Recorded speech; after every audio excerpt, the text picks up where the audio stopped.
Chers amis, bonjour et Shabbat Shalom. Aujourd'hui, nous allons étudier la paracha de Shoftim dans le livre de Devarim, le livre du Deutéronome. Cette paracha commence par Shoftim veshotrim titen lecha bechol sharecha. Des juges et des policiers tu te donneras dans toutes tes portes, toutes tes cités, si on peut interpréter ainsi. Asher Hashem Elokecha noten lecha lishvatecha, que l'Éternel ton Dieu donne à toutes tes tribus. Shafto et Am mishpat tzedek, et ils jugeront le peuple avec un jugement juste, véritable. Donc, le ton est donné dans cette paracha de Shoftim. Il s'agit de la mise en place des institutions judiciaires pour le peuple d'Israël dans le désert et bien sûr après sur la terre d'Israël, avec cette fameuse phrase Tzedek, Tzedek Tirdof, tu dois poursuivre la justice. C'est extrêmement important d'avoir non seulement bien sûr une justice qui s'exerce, mais aussi une société plus juste. Mais je voudrais m'attacher avec vous plus particulièrement à un verset qu'on trouve un peu plus loin. Ce verset se trouve dans la paracha de Shoftim au chapitre 18, donc chapitre Yutret, et c'est le verset exactement Yud Gimel, le verset 13. Le verset est très court, il s'exprime ainsi: Tamim tiye im Hashem Elokecha. Entier, tu seras avec l'Éternel ton Dieu. Alors, certains, dans le grand rabbinat, la Bible du rabbinat, traduisent tu seras avec un cœur entier. Mais il s'agit déjà d'une interprétation, puisque le mot tamim veut bien dire entier, de façon intègre. Si on regarde Rashi, le grand commentateur médiéval, je vais le lire, Tamim tiye im Hashem Elokecha, tu seras entier avec l'Éternel ton Dieu. Rashi nous dit, Italechimo, marche avec lui, donc marche avec Dieu. Betmimut, avec, traduction de Rashi, un cœur entier, de façon sincère et entière, pleine. Utetsapelo, et regarde vers lui, ce qui signifie aie confiance en lui. De l'otarkor acharatidot, et ne va pas chercher, ne recherche pas à connaître le futur. Elle a kolma sheyavo alecha, mais tout ce qui t'arrivera, kabel betmimut, accepte-le avec un cœur entier, ve astie imo le chelko, et tu seras alors avec lui, tu seras le chelko, véritablement sa part. Alors effectivement, cette première vision, première interprétation de Tamim Tiye, soit entier avec l'Éternel ton Dieu, la vision de Rashi, nous montre quelque part qu'il faut être effectivement entier, authentique avec l'Éternel, ne pas chercher à savoir l'avenir, et c'est absolument interdit, bien sûr, toutes les divinations, toutes les recherches de bonne aventure, boule de cristal ou autre, mais il y a surtout donc une confiance que l'on doit témoigner en l'Éternel, et lui montrer qu'évidemment, nous avons confiance et que tout ce qui nous arrive finalement, même si ça apparaît sur le coup difficile, même parfois insupportable, eh bien tout est pour le bien, car l'Éternel veut notre bien. C'est ainsi qu'il faut comprendre l'interprétation de Rashi par rapport à Tamim Tiye Imachem et Lokecha. Tu seras donc entier avec l'Éternel ton Dieu. Alors, le Sifté Chachamim, qui est un commentaire de Rashi, nous explique, Veit Paresh Hakatouf, donc le verset nous explique, Tamim Tiye, tu seras entier, avec un corps entier. Al Tevakesh Adat et Atidot, ne cherche pas à savoir ce qui va arriver dans le futur, à essayer de deviner l'avenir. Astiyei Machem Elokecha, et à ce moment-là, si tu as une confiance pleine en Dieu, eh bien tu marcheras avec Dieu, et Dieu, Yoshiacha Bechol Dachecha, te sauvera de dans tous les chemins, quel que soit le chemin que tu emprunteras. Voilà donc le pshat, le sens simple de ce verset, Tamim Tiyei Machem Elokecha. Mais je voudrais vous apporter un éclairage différent par rapport à ce verset. Et le Rav Shlomo Yosef Zevin, dans son ouvrage La Torah et la Moadim, apporte plusieurs explications de ce verset, Tamim Tiyei Machem Elokecha.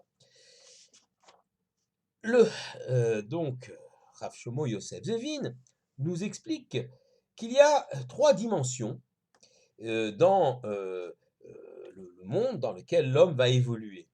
La dimension du lieu, qu'on appelle le makom, la dimension du zman, le temps, et la dimension de Adam, de l'homme lui-même. Le Rav Zevin explique que ces trois dimensions sont appelées dans nos livres par nos commentateurs Olam, le monde, dimension de l'espace, Shana, l'année, dimension du Zman, du temps, et Nefesh, l'âme, dimension de l'homme, de l'humanité.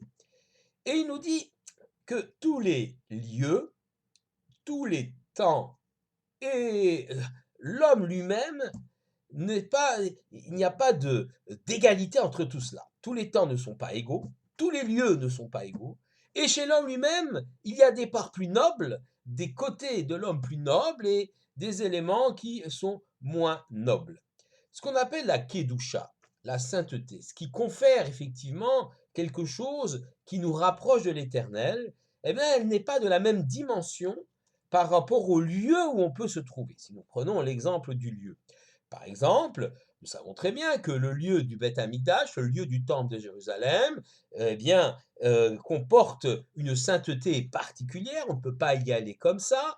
Il faut être en état de pureté. C'est un lieu qui, normalement, où se trouve la présence divine. Alors, c'est vrai qu'aujourd'hui, il est un peu compliqué de monter sur le mont du Temple, mais au moins, nous allons au Kotel, et comme disent nos maîtres, l'Ozaza Shechina Mikotel Amaravi, la présence divine n'a jamais bougé du Kotel, du mur de l'ouest, du mur dit des lamentations, du mur vestige du temple de Jérusalem. Donc il y a une kedusha bien sûr particulière.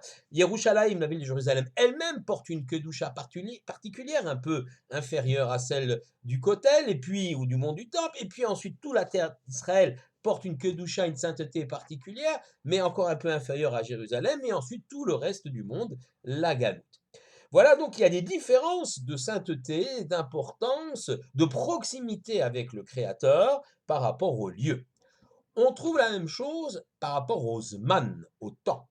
Il y a des temps, effectivement, qui sont sublimes, qui sont des temps dans lesquels l'homme sent une proximité avec Dieu, où sa parole s'élève de façon plus facile. Ce sont les Shabbatot, les Shabbats, mais aussi les jours de fête, les Yamim Noraïm, les jours redoutables de Rosh Hashanah et de Kippour, le mois de Tishri, et également ce mois que nous vivons, le mois de Elul, qui est un mois de rapprochement, puisque le fameux verset cité par le roi Salomon, Ani le Dodi de Dodili, donc dans Shirachirim, dans le Cantique des Cantiques, je suis à mon bien-aimé est à moi, qui montre cette proximité entre un fiancé et son épouse, entre Dieu et le peuple d'Israël, une sorte d'image, bien sûr, d'allégorie. Eh bien, cette proximité, elle se retrouve dans le mois d'Elul, puisque Ani le Dodiv et Dodili, on retrouve les Rachetevot, c'est-à-dire les lettres commençant le mot Ani le Dodiv Dodili, qui forment donc le mois de Elul. Donc il y a des temps plus propices à la sainteté, à la proximité avec Dieu, au fait que notre prière va être entendue et va se rapprocher de l'éternel. Et chez l'être humain, bien sûr, il y a des parts de notre corps qui sont extrêmement saintes, la tête, le cerveau, l'esprit qui pense, qui réfléchit, qui élabore, qui prie. Et puis, eh bien, toute la partie basse chez l'être humain voilà, les membres qui nous supportent, nous permettent d'avancer et de marcher. Donc voilà, il y a aussi deux parties chez l'homme, une partie plus noble et plus sainte. Mais ce qui est intéressant, ça ne veut pas dire cette dualité entre les jours saints et les jours profanes, les lieux saints et les lieux profanes, les parties plus saintes chez l'homme et les parties plus profanes. Cela ne veut pas dire qu'il y a une opposition absolue. Bien au contraire.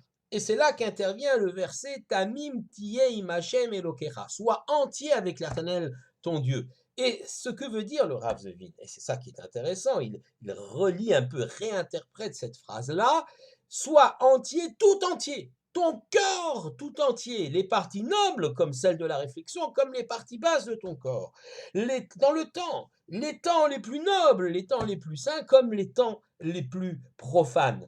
Et les lieux les plus saints comme les lieux les plus profanes, tu dois être entier avec l'Éternel ton Dieu. Comment comprendre ça? Eh bien, si on prend l'exemple des lieux, les lieux, effectivement, lorsqu'on se trouve dans un lieu saint, eh bien, on est transporté, on se rapproche de l'Éternel, que ce soit, nous avons dit, au temple, au Kotel, à Jérusalem, ou même dans une synagogue. Et alors, quand on sort de là, quand on va dans le monde profane, quand on va dans les les marchés, les lieux où on va gagner sa vie, les lieux de la vie de tous les jours, dans la rue, va-t-on ressentir cette sainteté? Beaucoup moins, bien évidemment.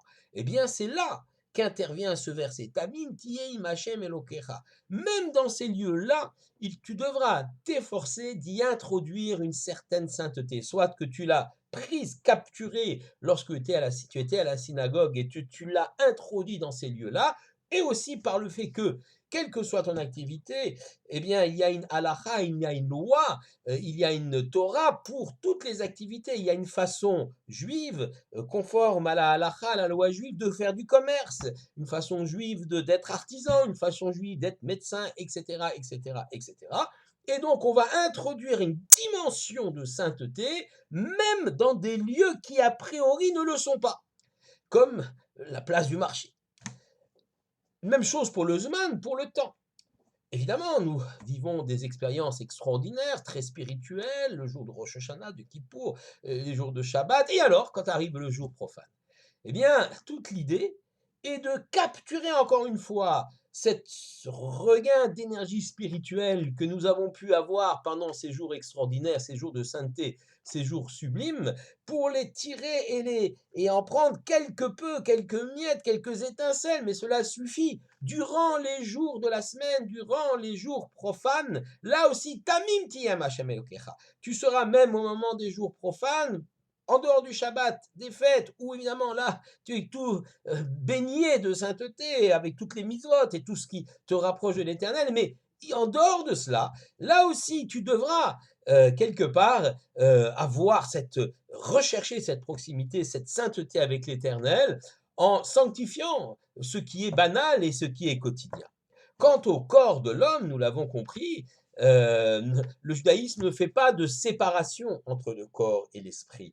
Il n'y a pas un esprit qui serait sublime, extraordinaire, qui se rapprocherait de Dieu, et un corps dont les activités seraient condamnables et absolument à bannir de toute vie de sainteté, de spiritualité. Il y a des idéologies, des religions qui prônent cela, mais nous sommes extrêmement loin du judaïsme. Le judaïsme n'est pas n'a pas une vision ascétique, il n'y a pas d'ascèse dans le judaïsme, et bien au contraire.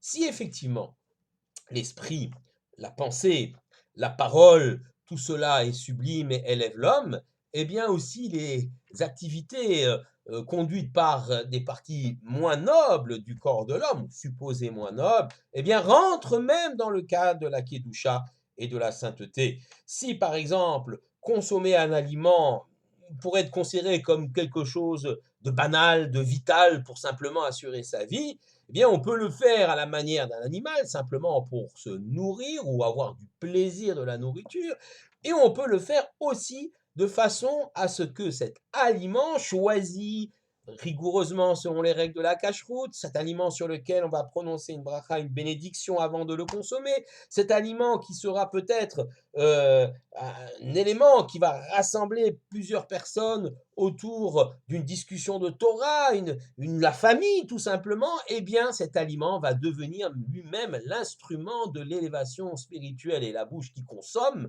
eh bien, a la même valeur que la bouche qui parle, elle peut être aussi sainte.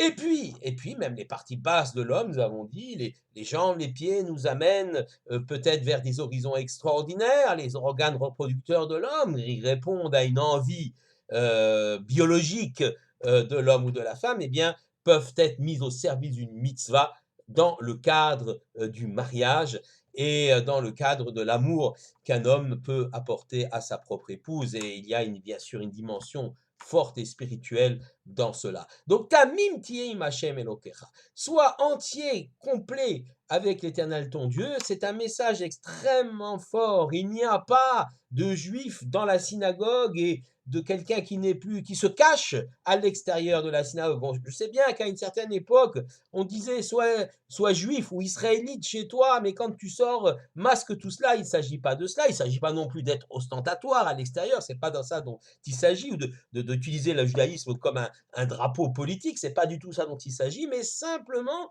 d'être juif en dedans comme en dehors, dans le monde de la synagogue, de la maison d'études, de la maison, mais aussi à l'extérieur par un comportement digne, moral et conforme à ce que nous demande la halacha et la loi juive. Taïm, kamim tiye im Hashem Elokecha, tu seras entier, un cœur entier avec ton Dieu, c'est-à-dire que sache que Dieu est partout, il t'accompagne partout, sache en prendre conscience et vivre en connaissance de cause pour que effectivement chaque juif devienne un exemple pour l'ensemble de l'humanité. Shabbat shalom à tous.